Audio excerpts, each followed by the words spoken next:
വെള്ളം ഞാൻ ഒഴിച്ചു തരാം അച്ഛാ. വേണ്ട മോളെ, നീ ബുദ്ധിമുട്ടണ്ട. ദയവ് ചെയ്ത് അച്ഛനെങ്കിലും എന്നോടൊരു അന്യപ്പോലെ പെരുമാറരുത്.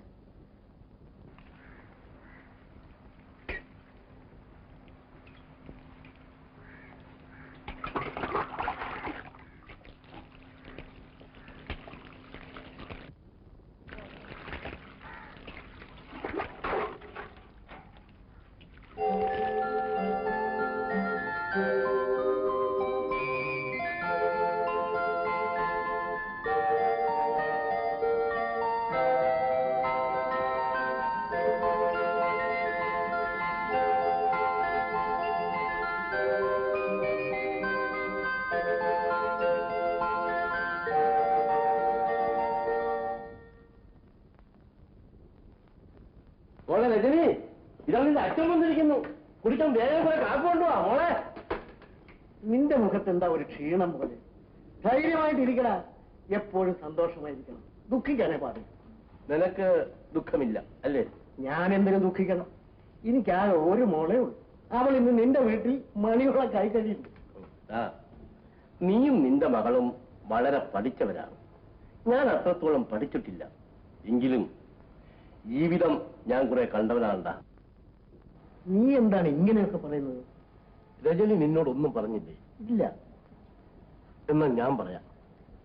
നിന്നോട് ഞാൻ ചെയ്തത് ഏറ്റവും വലിയൊരു ചതിവാണ്.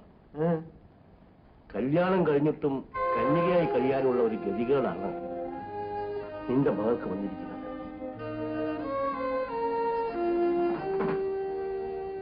മോളെ, അവിടെ നിൽക്കും മോളെ. എനിക്കൊരു കാര്യം അറിയാനുണ്ട്. നീയും ഗോപിയും ഇങ്ങനെ അകന്നു കഴിയുന്നതിന്റെ കാര്യമുണ്ടാവും. അങ്ങനെയൊന്നുമില്ലല്ലോ അച്ഛാ. ഞങ്ങൾ തമ്മിൽ ഇതുവരെ യാതൊരു അകൽച്ചയുമില്ല. ഗോപി കളത്തിലുള്ള കാവൽ മാടത്തിലല്ലേ രാത്രി ഉറങ്ങുന്നത്? അയ്യോ, ഇതാര് പറഞ്ഞു? അമ്പിളിയെ കാണാതിരിക്കാൻ അദ്ദേഹത്തിന് കഴിയുമോ? മോളെ, നിന്റെ വാക്കുകൾ തന്നെ നിന്നെ കുടുക്കിലാക്കിയത് കണ്ടില്ലേ? നീ എന്തു പറഞ്ഞു? അമ്പിളിയെ കാണാതിരിക്കുവാൻ അവന് കഴിയുമോ എന്ന്. അതിന്റെ അർത്ഥം നിന്നെ കാണാതിരിക്കാൻ അവന് കഴിയുമെന്നല്ലേ? ഈ കിഴവന്റെ കണ്ണുകളെ മൂടിക്കെട്ടാൻ നിങ്ങൾ രണ്ടുപേരും ശ്രമിച്ചു. മോളെ, നീ എനിക്ക് കുളിക്കാൻ വെള്ളം കോരി തന്നപ്പോൾ നീ പറഞ്ഞത് ഓർക്കുന്നുണ്ടോ? ദയവ് ചെയ്ത് അച്ഛനെങ്കിലും എന്നെ ഒരു അന്യയെപ്പോലെ കരുതി പെരുമാറരുത് എന്ന്. മോളെ, നിങ്ങൾ രണ്ടുപേരുടെയും ജീവിതം സന്തോഷപൂർണമായിരിക്കുമെന്ന് വിശ്വസിച്ചാണ് ഞാൻ ഈ വിവാഹം നടത്തിച്ചത്. എന്റെ കണക്കുകൂട്ടൽ തെറ്റിപ്പോയി മോളെ, തെറ്റിപ്പോയി. എന്നോട് ക്ഷമിക്കൂ, ക്ഷമിക്കുമോ?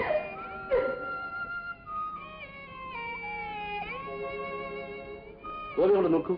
എന്തിനാ വെറുതെ അവനോട് ഇക്കാര്യം ചോദിക്കുന്നത്? നിന്നോടല്ല, ഞാൻ ഗോപിയോടാ ചോദിക്കുന്നത്. നീ ഇന്നലെ കളത്തിലാണോ കിടന്നുറങ്ങിയത്?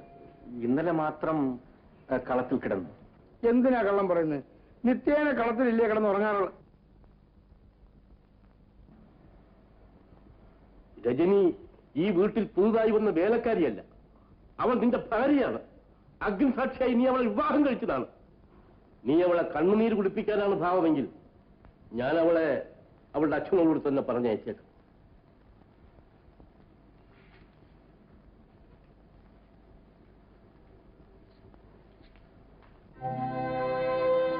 രജനി, നിന്നോട് ഞാൻ എന്ത് തെറ്റ് ചെയ്തു?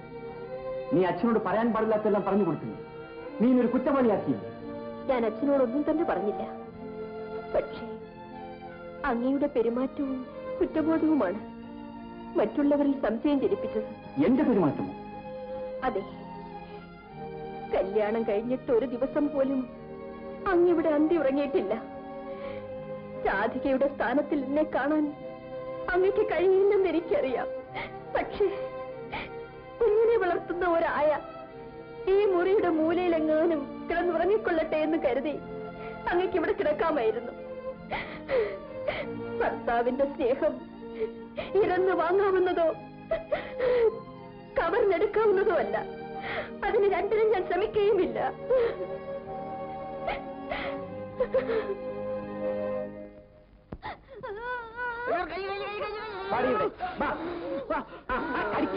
കൊണ്ടുപോയതിനെ ഇങ്ങനൊരു കുന്തത്തിനെ ഞാൻ പ്രസവിച്ചുള്ള ദൈവമേ. ആരും കാണാതെ അവിടെ എടുത്തുകൊണ്ട് വരാൻ ഞാൻ എന്തുമാത്രം പാടുപെട്ടെന്നറിയാം. വഴിക്ക് മുഴുവൻ കൈമ കടിക്കുകയായിരുന്നു. ഇത് മനുഷ്യ കുഞ്ഞാതെ പട്ടിക്കുഞ്ഞോ? അമ്പിളി, അമ്പിളി, അമ്പിളി. എന്താ? കുഞ്ഞിനെ കാണുന്നില്ല. കുഞ്ഞിനെ കാണുന്നില്ലേ? അതെ, ഞാൻ തൈര് കടഞ്ഞുകൊണ്ടിരിക്കുമ്പോൾ അടുക്കളയിൽ നിന്ന് കളിക്കുന്നുണ്ടായിരുന്നു. രജനി, നീ എന്നോടുള്ള പക കുട്ടിയോട് തീർക്കുകയാണ്. കോവിട്ട, എന്റെ എല്ലാം എല്ലാം അമ്പിളിയാണ്. അവൾക്ക് എന്തെങ്കിലും സംഭവിച്ചാൽ ബാക്കി ഞാൻ പറയുന്നില്ല. നനയാതെ ഈറനൊടുക്കാൻ ശപിക്കപ്പെട്ടവളാണ് ഞാൻ. പക്ഷേ നിരപരാധികളെ ശിക്ഷിക്കുന്നതിനും ഒരതിരുണ്ട്. രാധികയുടെ പേര് പറഞ്ഞ് ഓരോ നിമിഷവും അങ്ങനെ ചെറുതാക്കുകയാണ്.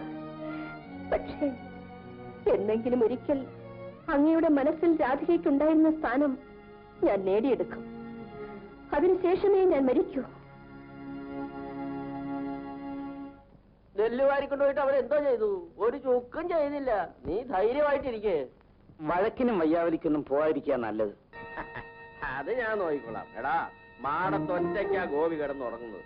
വേണ്ടി വന്നാൽ ആരും അറിയാതെ രാത്രി ഒരൊറ്റ കുത്തിന് ഞാൻ അവനെ കൊല്ലും. അമ്പിളി, എന്റെ കുഞ്ഞിനെ കൊണ്ടുപോകാൻ പറ്റില്ല. അമ്മ ചമഞ്ഞു വരാനേ നിനക്കെന്താ അവകാശം? ഞാൻ അവളെ പ്രസവിച്ചത്.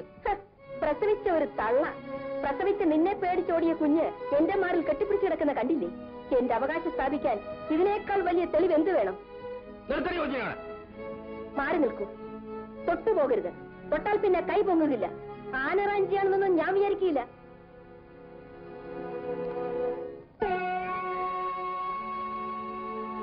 ഇതാമ്പിളി, ഇവളുടെ കാര്യത്തിൽ അങ്ങേക്കുള്ളതിനേക്കാൾ ഏറെ ഉത്കണ്ഠ എനിക്കുണ്ട്.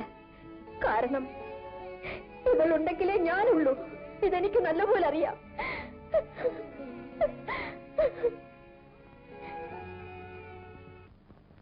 കേസി തോറ്റതിന് അച്ഛൻ ഇങ്ങനെ വിഷമിച്ചാലോ? ഞാൻ പിന്നെ തലയെ കുത്തി നിൽക്കണോ? നീ ഒരുത്തി വരുത്തി വെച്ച വിനയാണ് ഇതെല്ലാം. ഞാൻ എന്ത് പഴിച്ചു? നീ അല്ലാതെ ആരെങ്കിലും ഈ തൃപ്പണിന്റെ കഴുത്തെ തൂങ്ങോ? കോടീശ്വരന്മാർ നിന്റെ പുറകെ നടന്നതല്ലേ? ഞാൻ എന്ത് ചെയ്യണമെന്ന് അമ്മാവൻ പറയുന്നത്? വക്കീൽ നോട്ടീസ് അയക്കണമെന്ന് പറഞ്ഞ് അയച്ചു. കേസ് കൊടുക്കണമെന്ന് പറഞ്ഞ് കേസ് കൊടുത്തു. ഇനിയിപ്പം മജിസ്ട്രേറ്റിന്റെ പേനായിക്കകത്ത് കയറുന്ന വിധി ചെയ്യുന്ന മന്ത്രമൊന്നും എനിക്കറിയാൻ മേല. ഇറക്കാ ആണായെ കുറച്ച് ചുണ വേണം. അത് നിന്നെ പറഞ്ഞിട്ട് എന്താ കാര്യം? എന്റെ മകളെ കാലം പെട്ടുപോയില്ലേ? എനിക്ക് വലിയ ജോലി കൊണ്ട് പോരാൻ നോക്കൂ. എടാ, ഇത് കോടതിയിലൊന്നും തീരുന്ന പ്രശ്നമില്ല. കളി ഏതായാലും ആരംഭിച്ചു. ഇനി എന്റെ ക്ലൈമാക്സ് കണ്ടിട്ടേ ഞാൻ പിരിയുന്നുള്ളൂ. ഇതെന്റെ മകന്റെ മകളാണ്. ഇതിനെ ഞങ്ങൾ അപായപ്പെടുത്തുമെന്നാണോ സാർ പറയുന്നത്? മകന്റെ പരാതി അങ്ങനെയാണ് സാർ. ഈ കുഞ്ഞ് എന്നെയാണ് അച്ഛനായി കരുതുന്നത്. ഞാനാണ് ഇവളുടെ അമ്മ. അമ്മയോ? ഏതർത്ഥത്തിലാണ് നീ എന്റെ മകളുടെ അമ്മയാകുന്നത്? നീ എന്റെ മകൻ തന്നെയാണോടാ? സോറി സാർ, കുഞ്ഞിനെ ആവശ്യപ്പെടുന്നത് അതിന്റെ അമ്മയും അച്ഛനുമാണ്. അതുകൊണ്ട് കുഞ്ഞിനെ അവരെ ഏൽപ്പിക്കണം.